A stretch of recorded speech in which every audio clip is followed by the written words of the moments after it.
y que ha tenido alianzas con el expresidente Álvaro Uribe y con el condenado parapolítico Luis Alberto El Tuerto Gil. Es un hombre con el signo pesos en la cabeza. En la última elección presidencial, Gustavo Petro quedó en deuda con él, porque calladito, detrás de los reflectores.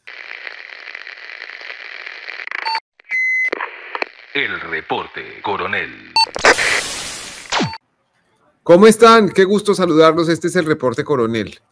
La Fiscalía señala a Carlos Ramón González, actual cabeza de la Dirección General de Inteligencia y antes director del Departamento Administrativo de la Presidencia de la República, como el hombre que dio la orden de entregar contrato y plata en efectivo a varios congresistas. La misma razón por la que en el pasado fueron condenados Bernardo Moreno y Alberto Velázquez, quienes ocuparon el mismo cargo de secretarios generales de la presidencia en el gobierno de Álvaro Uribe. Hace unas horas, en respuesta a la Fiscalía, González publicó este trino con un comunicado en el que afirma que su inocencia es irrefutable. También asegura: mi historia de vida es una historia de compromiso con el cambio y la transformación del país hacia el progreso, la equidad y la justicia social. Lo que no cuenta en su comunicado Carlos Ramón González es que su vida es la de un empresario de la política que se convirtió en multimillonario, apropiándose de la personería jurídica de un movimiento político y que ha tenido alianzas con el expresidente Álvaro Uribe y con el condenado parapolítico Luis Alberto El Tuerto Gil.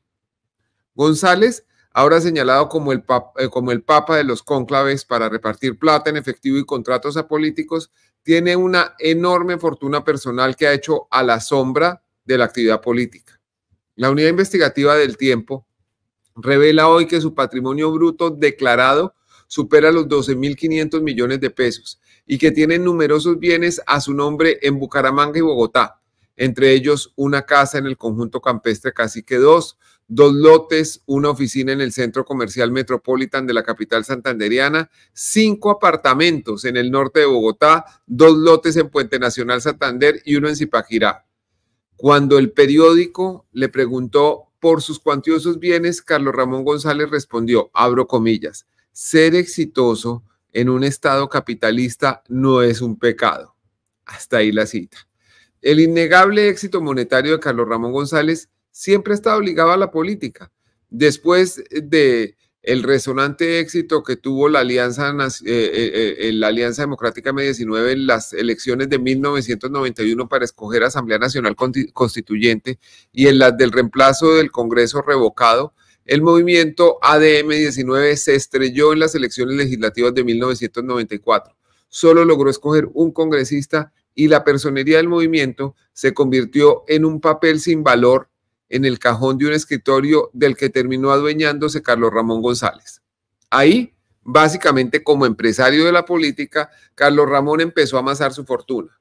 El antiguo jefe militar del M19 en Santander fue definido así por Arjaída Artunduaga, su compañero de armas. Comillas, tiene una enorme capacidad para negociar. Es un hombre con el signo pesos en la cabeza. Hasta ahí la cita que tomo de un riguroso perfil elaborado por Alfredo Molano Jimeno para Cambio. La personería jurídica de la ADM-19 en manos de Carlos Ramón González se convirtió primero en Opción Centro y después en Partido Verde Opción Centro, una fábrica de avales de la que se han beneficiado políticos de todos los pelambres y familiares de Carlos Ramón González. Su esposa, Luzdana Leal, que ha sido candidata por ese partido, actualmente es directora de Empleo, Trabajo y Emprendimiento del SENA. Su cuñado, Giovanni Leal, es diputado de Santander. Ellos dos están en la lista de los que han prosperado bajo la sombrilla de la personería del antiguo Partido de Desmovilizados. De hecho, en Opción Centro fue aliado Carlos Ramón del parapolítico Luis Alberto El Tuerto Gil, condenado por sus vínculos con los paramilitares, específicamente con Julián Bolívar y Macaco. Carlos Ramón también compartió con El Tuerto Gil su gusto por el sector salud. Mientras El Tuerto tenía Sol Salud, hoy liquidada EPS, Carlos Ramón manejaba la IPS Milagros, que le hace honor a su nombre y sigue activa hasta nuestros días. Cuando la alianza de Carlos Ramón González con El Tuerto Gil se bifurcó, el segundo fundó el movimiento Convergencia Ciudadana, del que salió el PIN, el Partido de Integración Nacional. Mientras tanto, Carlos Ramón, quien se define hoy como luchador por el cambio y la transformación social, le volvió a cambiar el nombre a su empresa electoral para convertirla en Partido Verde Opción Centro. Por esa vía, el hoy proclamado progresista no tuvo mayor inconveniente en hacerle campaña a Enrique Peñalosa para la alcaldía de Bogotá al lado del expresidente Álvaro Uribe. En la última elección presidencial, Gustavo Petro quedó en deuda con él, porque calladito, detrás de los reflectores, fue Carlos Ramón González uno de los mayores impulsores del fracaso de la llamada Coalición de la Esperanza, que representaba la alternativa de centro. Con la fuerza de ser dueño de la personería jurídica de la Alianza Verde, González logró dividirla para que una parte se fuera con Gustavo Petro, mientras otra se quedaba con Angélica Lozano y Claudia López en la agonizante aspiración de Sergio Fajardo.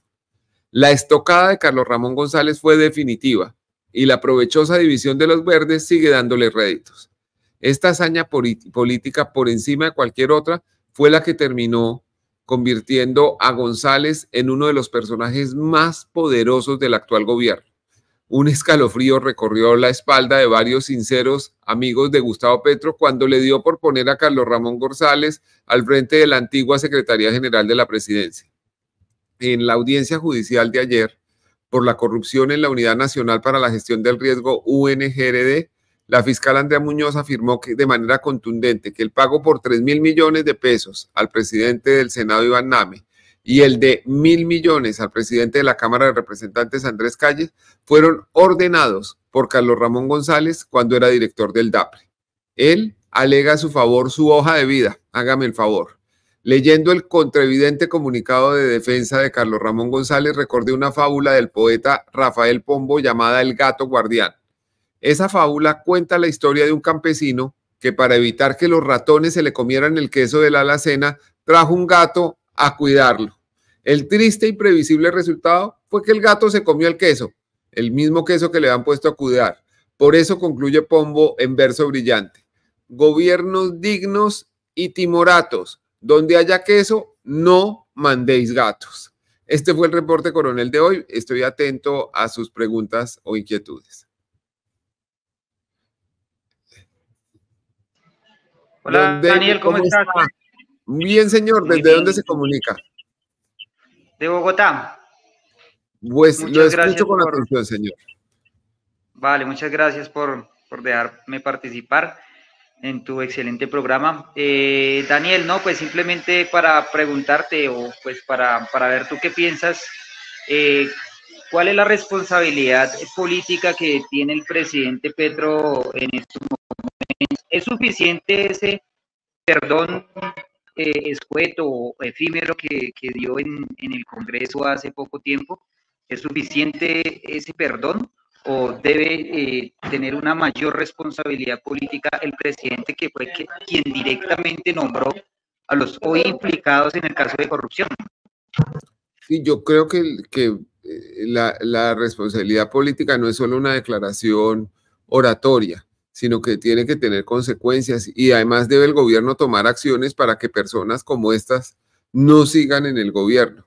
Pero estamos llenándonos de ejemplos. Hoy hablábamos de un señor como Carlos Ramón González, que a pesar de todos los antecedentes de vida, es nombrado en un altísimo cargo del Estado y ahora tiene a su cargo la inteligencia de Colombia. Como si fuera poco, estamos viviendo, saliéndonos ya del escándalo de corrupción de la Unidad de Gestión del Riesgo, el caso de Armando Benedetti. ¿Cómo es posible que una persona con los antecedentes que tiene, después de haber amenazado al presidente, termine nombrado embajador en la FAO, una embajada que se reabrió a la medida para que él tuviera embajada en Roma?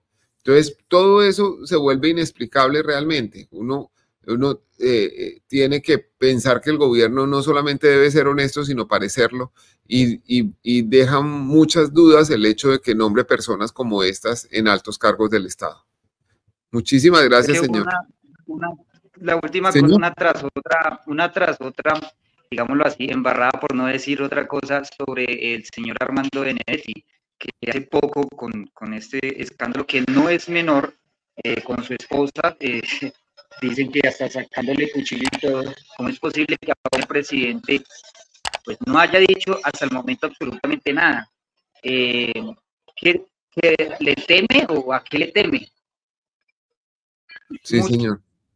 Esa es una pregunta que le hice al presidente antes de este escándalo, recién estaba hecho el nombramiento de Benedetti en la FAO, y él dijo que lo que pasaba era que se necesitaba muy urgentemente un embajador en la FAO y no se le ocurrió mejor persona que Armando Benedetti.